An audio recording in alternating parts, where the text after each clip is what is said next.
Hey guys, how's it going? My name is Johnny Judoka and welcome to the video. Today, I'm going to be talking about what it was like to overcome my mental health struggles. One of my commenters on Instagram wanted me to share my experience with overcoming mental illness. So in this video, I hope that you can learn some of the things I use to overcome the difficulties in my life. The number one word that other people have used to describe me is resilient. When someone is resilient, that means that they are able to endure any difficulty, any season, because of the values they hold dear. Even when I struggled with mood swings, losses in life, and relationships, delusions, and even psychosis, I always had the attitude that I would never give up. Even when I was in jail experiencing hallucinations that made me question reality, I always made the decision to endure and get through anything. One of the metaphors I like to use when talking about perseverance is the crucible. The crucible is a vessel that holds a metal that's about to be purified at high pressure and temperature to purify it of all its impurities. If the metal in the crucible is not strong enough, the heat destroys it.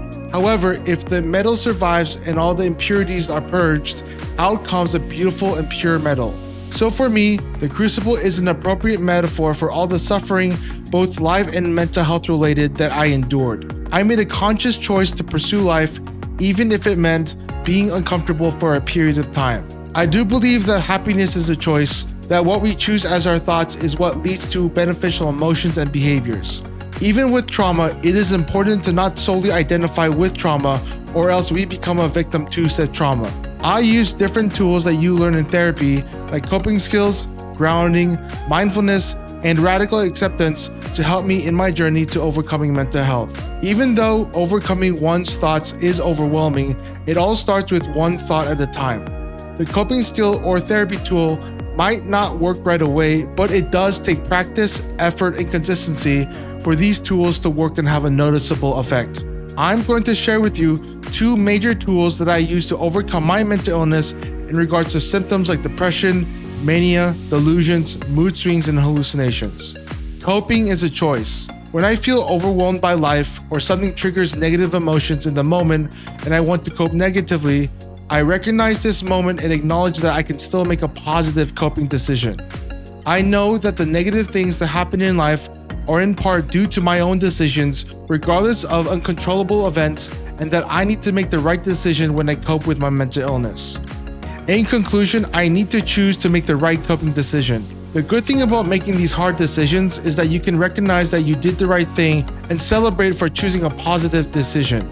By changing the narrative in your mind in regards to what you can and cannot do, you empower yourself to be more in control of your symptoms. At the end of the day, happiness is a choice. The second thing is to be empathetic. One of the issues I had when I was young in the hospital system was that I was very arrogant and judgmental towards other patients. What changed my perspective was that there were a lot of other patients who were in worse situations than me, and that I realized I needed to show empathy toward those people. By humbling myself in front of other people's experiences, I learned to show compassion even when other people were behaving in an unwanted way or if they were going through a hard time. To be empathetic means to show that you can understand someone else's shoes or experience. Most people in today's society don't feel comfortable sharing their mental health struggles because people don't show enough empathy. Being able to display empathy, taking time for others, showing compassion when others need it, made me appreciate life a lot more for the people that were there for me in my life. By showing empathy, I began to focus less on my own selfish desires and work to become a more compassionate and therefore whole and happy person. In my personal life, I really struggled with feeling alone and with my sense of belonging in my faith. I had a lot of religious trauma and I still felt isolated around my friends and family due to my issues with schizophrenia, bipolar, and OCD. I went through the worst psychotic episode of my life last year, which landed me in jail, and I didn't think I would be able to make it alive.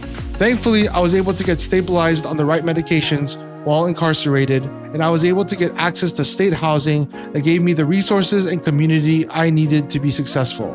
My family does still support me while taking care of themselves, and I can work on being independent mentally, financially, and physically, which has empowered me greatly. I attribute my ability to persevere to my faith in God.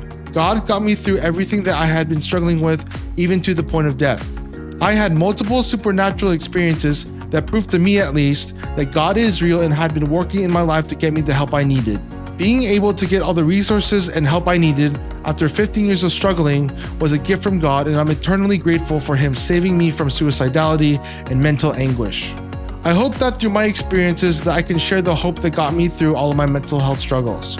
Hope is the most important thing for those who are struggling, and I can honestly say that hope is real and that you can overcome mental health struggles. Whether it be depression, anxiety, bipolar, OCD, schizophrenia, or even PTSD, I genuinely believe that you can overcome your mental illness and live a fulfilled life.